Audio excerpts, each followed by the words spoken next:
നിങ്ങൾ ഈ സ്വർണ്ണമാല ഈ പത്രാധികൾ വെക്കുകയാണോ പക്ഷേ നിങ്ങളുടെ പത്രാധികൾക്ക് വലിയ ബുദ്ധിമുട്ടാവും. തലശ്ശേരിയിൽ നിന്ന് ഇതേ വണ്ടിക്ക് ഇതിന് മുന്നേറ്റ് പോയ വണ്ടിക്ക് തലശ്ശേരി ഇന്നലെ കയറിയ വണ്ടി കോപ്പറേറ്റീവ് ഹോസ്പിറ്റൽ നേഴ്സിന്റെ അമ്മയാണ്. അവരുടെ കഴുത്തിലെ മാല പിടിച്ച് കഴുത്ത് മുറിഞ്ഞു. ബാക്കി 8 പവന്റെ മാലയാ, 3 പവനെ കിട്ടിയിട്ടും ബാക്കി കള്ളനെടുത്തുകൊണ്ട്. അതുകൊണ്ട് നിങ്ങൾ പത്രാധിനും കാര്യങ്ങളൊക്കെ ഇട്ടോ, പക്ഷെ മൊബൈൽ പോയാലും കൂടെ നിങ്ങൾക്ക് കിട്ടും. ബാക്കി സ്വർണ്ണമാല പോയാൽ നിങ്ങൾക്ക് കിട്ടാൻ വളരെയേറെ ബുദ്ധിമുട്ടാണ്. ഒരു കാരണവശാലും കിട്ടില്ല. എന്തിനാ നിങ്ങൾ വീട്ടിൽ നിന്നോ അല്ലെ വേറെ എവിടുന്നോ ഷോ കാണിച്ചോ, റെയിൽവേ സ്റ്റേഷന് വേണ്ട. അത് നിങ്ങൾ മാല പൊട്ടിക്കുന്ന മാത്രമല്ല, നിങ്ങൾക്ക് ശാരീരികമായിട്ടുള്ള ഈ ബുദ്ധിമുട്ട് കൂടെ ഉണ്ടാകും. കഴുത്ത് മുറിഞ്ഞാൽ നിങ്ങൾക്കറിയാം ഈ നേർത്ത് കട്ടൊക്കെ ആക്കിയാൽ വലിയ ബുദ്ധിമുട്ടാണ്. ആ അറ്റാക്കൊക്കെ കഴിഞ്ഞ ഒരു മേടാണ് ഇന്നലെ. ഇപ്പോൾ ഇത് പൊള്ളാച്ചിയിലുണ്ട് ഇപ്പോൾ. അപ്പൊ അതുകൊണ്ട് ഒരു കാരണവശാലും നിങ്ങളെ പത്രാസ് കാണിച്ചിട്ടുള്ള മാല ഇട്ട് പോക്ക് വേണ്ടെന്നാ പറയുന്നത്. ഇനി ഇട്ട് പോകുന്നുണ്ടേ നിങ്ങളെ ഇഷ്ടം.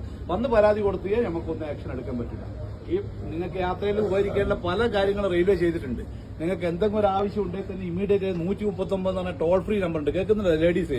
ഇപ്പൊ സ്ത്രീകൾക്കെതിരെയുള്ള പരാതികളൊക്കെ കുറെ കൂടിക്കൂടി വരികയാണ്. നഗ്നത പ്രദർശിപ്പിക്കല്, ഫോട്ടോ എടുക്കല്. കഴിഞ്ഞ ആഴ്ച മലബാർ എക്സ്പ്രസിൽ 70 വയസ്സുള്ള ഒരു അമ്മമ്മേനാണ് ഒരു സ്കൂൾ മാഷ് പീഡിപ്പിച്ചത്. ഇവിടെ വെച്ച് തലശ്ശേരി കണ്ടുവന്ന ഒരു ലേഡി പുറത്തെടുത്തിട്ട് അതിനെ അടിക്കുമ്പോഴാണ് നമ്മൾ പിടിച്ചിരിക്കുന്നത്.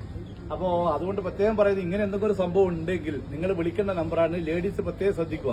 ആർക്കെങ്കിലും ഈ കൂടിയിരുന്നോട്ടർക്ക് അറിയാം നമ്പർ അറിയാവാ? ടോൾ ഫ്രീ നമ്പർ ആർക്കും അറിയാവാ? വളരെ മോശം തോന്നുന്നത് 130. നമ്മൾ ദിവസവും തലശ്ശേരിന്നോ എല്ലാ സ്റ്റേഷനും ക്ലാസ് എടുത്ത് വെച്ചാൽ വിടുന്ന എല്ലാവരും. 139 എന്ന ടോൾ ഫ്രീ നമ്പറാണ്. ഡൽഹി 139. ഡൽഹിയിലായാലും രാജസ്ഥാനിലും യു പിയിലായാലും ചെന്നൈയിലായാലും തലശ്ശേരിയായാലും മംഗലാപുരത്തായാലും ബാംഗ്ലൂരായാലും എവിടുന്നും ഫ്രീ നമ്പറാണ്. നിങ്ങൾക്ക് ഫ്രീ ആയിട്ട് വിളിക്കുക. എമർജൻസി ആയിട്ട് നമ്മൾ അടുത്ത സ്റ്റേഷനിലേക്ക് എത്തും. പക്ഷേ എങ്കിൽ അനാവശ്യമായിട്ട് എന്റെ ഷൂ പോയി, എന്റെ പഴയ ഡ്രസ്സ് പോയി എന്നിട്ട് ഒരു കാരണവശാലും വിളിക്കാൻ പാടില്ല. പല കുടുംബരും ഇപ്പൊ അങ്ങനെയാണ് പ്രവണതയുള്ളത്. അങ്ങനെ വിളിക്കുന്നുണ്ട്. അങ്ങനെ വിളിച്ചു കഴിഞ്ഞാൽ എന്താ പ്രശ്നം ചോദിച്ചാൽ നിങ്ങൾക്ക് 3ാമത്തെ പ്രാവശ്യം നമ്പർ ബ്ലോക്കായി പോകും. പിന്നെ 4ാമത്തെ പ്രാവശ്യം നിങ്ങൾ ഉച്ചവരെ ഉടവരെ പോകുമ്പോൾ നിങ്ങൾക്ക് നെഞ്ചുവേദനയോ ഏതെങ്കിലും അത്യാവശ്യ കാര്യങ്ങൾ എന്തെങ്കിലും അനുഭവപ്പെട്ടാൽ നിങ്ങൾക്ക് വിളിച്ചാൽ കിട്ടില്ല. അങ്ങനെയുള്ള അനുഭവങ്ങൾ യാത്രക്കാർക്കുണ്ട്. അതുകൊണ്ട് റെയിൽവേ ചെയ്യുന്ന നല്ല നല്ല കാര്യങ്ങളൊക്കെ വളരെ നല്ല രീതിയിൽ ഉപയോഗിക്കുക. ഇപ്പം തന്നെ ഇത്രയും കൂടിയിരുന്ന ആളുടെ വണ്ടി വരുന്ന വണ്ടിയുടെ തല കാണുമ്പോൾ തന്നെ നേരെ അങ്ങേ ഭാഗത്ത് പോകും.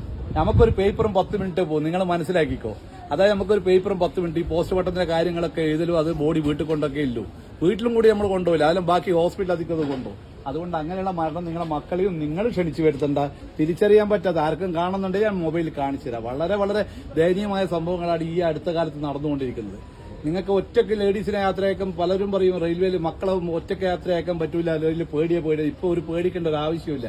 നമ്മൾ നിങ്ങളെ പിന്തുടരുന്നുണ്ട്.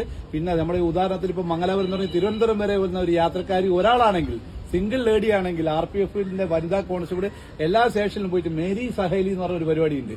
നിങ്ങളെ വന്നിട്ട് എന്തോ പ്രശ്നമുണ്ടോ തിരുവനന്തപുരം എത്തുന്നവരെ നിങ്ങളോട് ചോദിക്കും. ഇങ്ങനെയുള്ള കുറെ നല്ല നല്ല കാര്യങ്ങളൊക്കെ ഉണ്ട്. അതൊക്കെ നിങ്ങൾ ഓർത്തു വെക്കുക. ഒരു ഡോക്ടർ ചെയ്തതാണ് 139 അജ്ഞത കൊണ്ട് ചെയ്തു വെച്ചതാണ്. കണ്ണൂരിൽ നിന്ന് കോഴിക്കോട് വരെ പോകേണ്ട ഡോക്ടറാണ്. എടക്കാട് നിന്ന് കയറിയതാണ്. വൈകുന്നേരത്തെ പാസഞ്ചറിൽ അവൻ നഗ്നത പ്രദർശിപ്പിച്ച് വടകര ഇറങ്ങി. ഡോക്ടർ കോഴിക്കോട് വെച്ചില്ല പരാതി കൊടുത്തത്. ഡോക്ടർ കോഴിക്കോട് വെച്ച് പരാതി കൊടുക്കുമ്പോഴേക്ക് ഇദ്ദേഹം ഇറങ്ങിപ്പോയി. ഇതുവരെ ആളെ പിടിക്കാൻ പറ്റിയില്ല. അതേപോലെ ഇങ്ങനെയുള്ള നല്ല നല്ല കാര്യങ്ങൾക്ക് 139 നമ്പർ ഉപയോഗിക്കുക.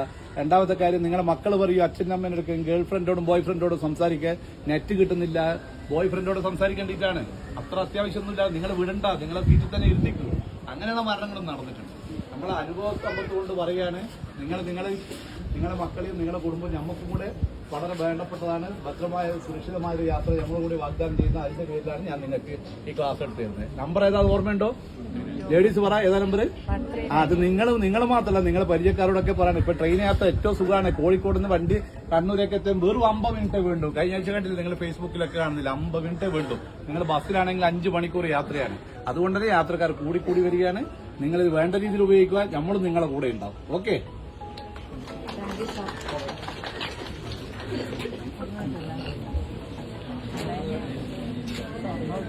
you.